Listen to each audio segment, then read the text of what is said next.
U rikthye në qytetin e tij të lindjes me një koncert piano solo, që e dhuroi Shkodrës në këto ditë të para gushti. Atë përqafimin dhe qësi shpirtërore të munguar prej muajsh, muzikanti dhe polinstrumentisti Robert Bisha solli Home Neverland dhe këngët e oborit të Shkodrës në një prej simboleve të qytetit, zonën muzeale të Gjuhadolit.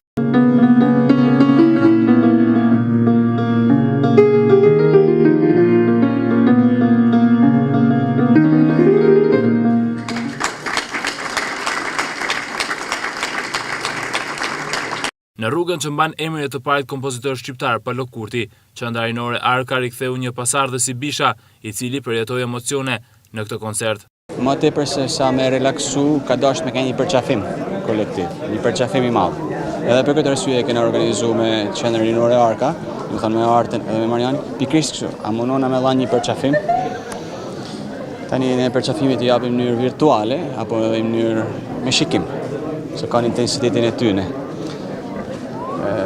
Por pikërisht kjo ka dashur me kanë. Ngrohtësia që gjen në shtëpi për një artist jo gjithmonë e bën të lehtë performancën, sepse përgjegjësia rritet, thot Bisha. Është vështirë, patjetër, është qyteti im, ka qenë qyteti për 9 vjet i jemi. Intensiv për 9 vjet ditë për ditë. Dhe është qenë si një provë. Si një provim gati, po më mirë si një provë. Më mirë si një me veten e kam fjalën, Tani po mas koncertit me kalimin e kohës, po mundohem me metabolizu nëse thuhet shqip. Koncerti erdhi në kuadër të projektit Arti Bashkohor për modelimin e periferive në qytetet e jetueshme, që shtrirët në Shqipëri, Itali dhe Maltezi. Rikthimi i Robert Bishës në Shkodër pas sukseseve dhe performancave në skenat ndërkombëtare u bën në një kohë kur vendit i mungojnë të tilla organizime si shkak i pandemisë Covid.